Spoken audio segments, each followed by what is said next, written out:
వింత తాంత్రికుడు ఓజ్.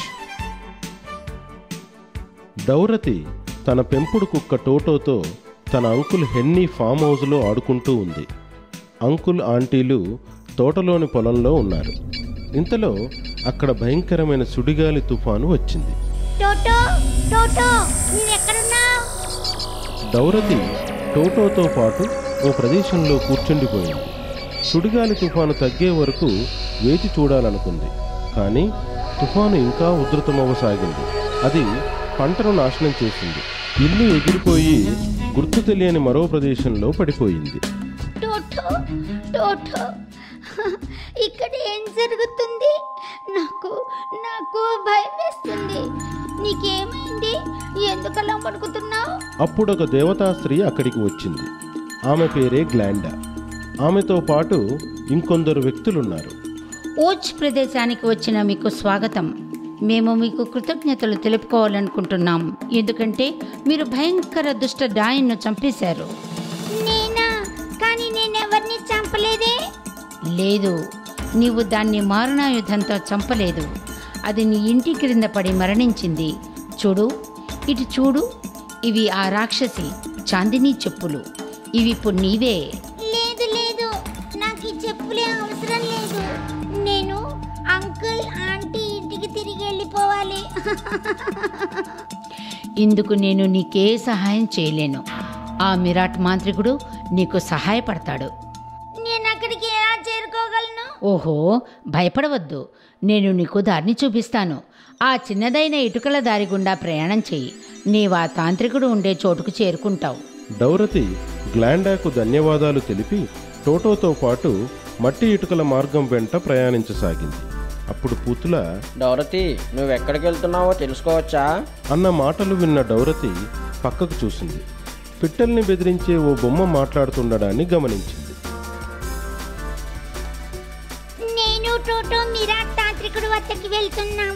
మా ఇంటికి వెళ్ళే దారిని కనుక్కోడానికి. నన్ను నీ వెంట తీసుకెళ్తావా? ఏంటి?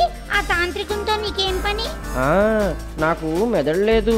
కొంచెం అతన్ని నాకు మెదడివ్వమని వేడుకుంటాను. ఎందుకంటే నా పనులన్నీ నేనే ఆలోచించుకుని చేసుకోవాలి కదా. సరే, అయితే నీవు మా వెంట రావచ్చు. ముగ్గురూ కలిసి అలా ముందుకు వెళ్తుండగా వారికి టిన్ అనే మరమనిషి తారసపడి, ఈ చిన్న మార్గంలో మీరంతా ఎక్కడికి వెళ్తున్నారు? మా కష్టాలు తొలగించమని మిరాట్ తాంత్రికుని వద్దకు వెళ్తున్నాం. నాకు హృదయం లేదు, అందుకనే నాకు సంతోషం దుఃఖం ఏవీ తెలియదు. నేను మీ వెంట వస్తాను. ఏమో, ఆ తాంత్రికుడు నాకు హృదయాన్ని ఇస్తాడేమో చూస్తాను.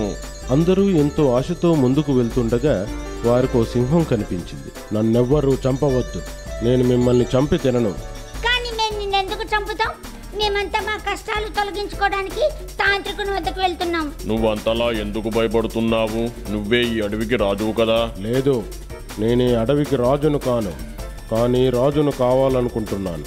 మరి నేనేం చేయను? నేను చాలా భయస్థుడను. నేనేం చేయలేకపోతున్నాను.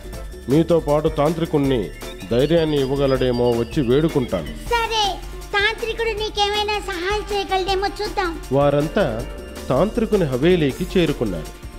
అక్కడి హవేలీ నుండి ప్రసరించే వెలుగుతో వీరి కళ్ళు చెదిరి మెరుపులు మెరిశాయి. అప్పుడు ద్వారసేవకుడు వీరందరికీ పచ్చకళ్ళద్దాలు ఇచ్చి ధరించమన్నాడు. ఆ తర్వాత అందరినీ తాంత్రికుని వద్దకు తీసుకువెళ్ళాడు. చెప్పండి, మీరంతా ఇక్కడికి ఎందుకు వచ్చారు? మా అందరికీ కష్టాలున్నాయి. మేము మీ సహాయం కోసం వచ్చాం. దయచేసి మా కష్టాలు తీర్చండి. మీ కష్టాలన్నీ తీరాలంటే ముందుగా నాకు మీరు ఒక పని చేసి పెట్టాలి. మీరు పశ్చిమ దుష్టతాంత్రికుని చంపాల్సి ఉంటుంది. పని పూర్తి చేసుకునే ఇక్కడికి రండి. డౌరతి ఆమె మిత్రులంతా బయటకు వచ్చి పశ్చిమ తాంత్రికుని వెతకడం ప్రారంభించారు. మీకోసం ఒక యువతి ఆమె మిత్రులు అన్వేషిస్తున్నారు. వారు మిమ్మల్ని చంపాలనుకుంటున్నారు. వారికి ఎంత ధైర్యం! వెళ్ళు, ఆ యువతిని బంధించి మా వద్దకు తీసుకొనిరా. మిగతా వారిని చెరసాలలో బంధించి వేయి. ఆ తాంత్రికుని సేవకులు డౌరతిని బంధించి తాంత్రికుని వద్దకు తీసుకువచ్చారు. ఓ అమ్మాయి, నీకు ఈ చాందిని చెప్పులు ఎలా వచ్చాయి? వాటిని మాకు తొందరగా ఇచ్చేయి, అవి మాకు కావాలి. తాంత్రికునికి ఆ చెప్పుల మహిమేంటో బాగా తెలుసు. లేదు, నేను ఇవ్వను.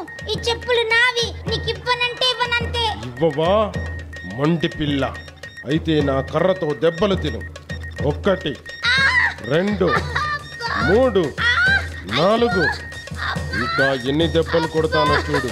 ఓ భగవంతుడా, నన్ను రక్షించు, నన్ను కాపాడు తండ్రి. డౌరతి కర్ర దెబ్బలకు కింద పడిపోయింది.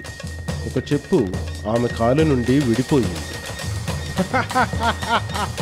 అయ్యో అమ్మో, నీవెంత తెలియని నీచ రాక్షసివి. నేను బాధతో ఏడుస్తుంటే నువ్వు నవ్వుకుంటావా? ఆ క్షణంలో డౌరతికి పక్కనే నీటితో నిండి ఉన్న ఒక తొట్టి కనబడింది. వెంటనే కోపంతో లేచి ఆ నీటి తొట్టిలోని నీటిని తాంత్రికునిపై గుమ్మరించి, ఆ, ఇదిగో ఈ నీటితో స్నానం చేయి. నీ కోపం కాస్తైనా చల్లారిపోతుంది. తాంత్రికునిపై ఆ నీళ్లు పడగానే విచిత్రం జరిగిపోయింది. వాడు ఆ నీటిలో కరిగి మునిగిపోసాగాడు. కొద్దిసేపట్లోనే పూర్తిగా కరిగి మాయమై తాంత్రికుడు మరణించాడు. డౌరతి పరిగెత్తుతూ వెళ్ళి మిగిలిన మిత్రుల్ని చెరసాల నుండి విడిపించింది. వినండి మిత్రులారా, ఆ దుష్ట తాంత్రికుడు చనిపోయాడు. అరే డౌరతి ఆమె మిత్రులు కష్టాలు తీర్చే విరాట్ తాంత్రికుని వద్దకు చేరుకున్నారు. అక్కడ టోటో పరదాను పళ్ళతో పట్టి పక్కకు లాగి వేసింది. అవతల ఒక సామాన్య మానవుడు కుర్చీలో కూర్చొని ఉండడాన్ని గమనించారు. అతను యంత్రం సహాయంతో మాట్లాడటం, చేతులు ఊపటం వంటి పనులు చేయగలుగుతున్నాడు. నీవెవరు? ఇక్కడ ఏం చేస్తున్నావు? నా పేరు ఓజ్. అవునా, నీవు తాంత్రికుడివా? కాదు కాదు, నేను తాంత్రికుణ్ణి కాదు, ఓజును. అందరూ ఆ వ్యక్తిని చూసి ఎంతో నిరాశ చెందారు. ఎందుకంటే యంత్ర సహాయంతో జీవిస్తున్న అతడు తమకెలా సహాయం చేయగలడని నిశ్చయించుకొని, నీవు కావాలని మమ్మల్ని మోసం చేశావు. ఇప్పుడు అనిపిస్తుంది నీవు పెద్ద అబద్ధాల కూర్వని. ఖచ్చితంగా చెప్పు. మాకిచ్చిన వాగ్దానం మర్చిపోయావా? నిరాశపడవద్దు, నేను మీకు సహాయం చేస్తాను. నేను మీ అందరికీ నిజమైన రూపం ఇస్తాను. అందువల్ల మీ లోపాల్ని సరిచేసుకుని హాయిగా బ్రతకొచ్చు. అలా అని ఓజ్ పుతులాకు ఒక చిన్న మెదడునిచ్చాడు. అందువల్ల వేగంగా ఆలోచించే శక్తి పుతులాకు వచ్చింది. టిన్ మనిషికి గుండెను అమర్చాడు. కష్టసుఖాలను అది తెలుసుకునేందుకు, సింహానికి ధైర్యం వచ్చేందుకు ధైర్యం మందుని ఇచ్చాడు. కానీ డౌరతి కోరిక మిగిలిపోయింది. దానికోసం ఓజ్ ఒక ఉపాయం ఆలోచించాడు. గాలి బెలూన్లో ఆమెను ఇంటికి చేర్చవచ్చనుకున్నాడు. అప్పుడు గాలి బెలూన్ ప్రత్యక్షమైంది. అరే డౌరతి, వెళ్ళిపోతుంది. తొందరగా రా, ఇటు తొందరగా రా. ఆ గాలి బెలూన్లో కూర్చో, అది నిన్ను ఇంటికి చేర్చుతుంది. డౌరతి 2 నిమిషాలు ఆలోచనలో మునిగిపోయింది. అందులో కూర్చోవచ్చా లేదా అని. ఈ తర్జన భర్జనలో ఉండగానే గాలి బెలూన్ గాలిలోకి ఎగిరి ఆకాశంలోకి వెళ్ళిపోయింది. ఇప్పుడు నేనేం చేయాలి? ఇంటికి ఎలా వెళ్ళాలి? అప్పుడు గ్లాండా అక్కడికి వచ్చింది. డౌరతి, నీవు ఇంటికెళ్ళే దారి చెబుతాను. నీ చాందినీ చెప్పుల వద్ద నీ కోరిక విన్నవించు. దాంతో నీవు నీ ఫామ్ హౌస్కి చేరుకోవచ్చు. ఓ చెప్పులారా, నన్ను నా ఇంటికి చేర్చండి. మరుక్షణంలో డౌరతి టోటోతో పాటు ఫామ్ హౌస్లోని తన ఇంటి ముందు నిలిచింది. అంకుల్, అమ్మా, ఆంటీ, డౌరతి, చూడండి, వచ్చేసావా? చూడండి, నేను వచ్చేసాను. డౌరతి, మా ముద్దుల పట్టి, మేము నీ గురించి ఆలోచిస్తూ బాధపడుతున్నాం. నీవెలా ఉన్నావు తల్లి? టోటో సంతోషంగా తోక ఊపుతూ వాళ్ళ వద్దకు వచ్చి చేరింది. కథ సుఖాంతమైపోయింది.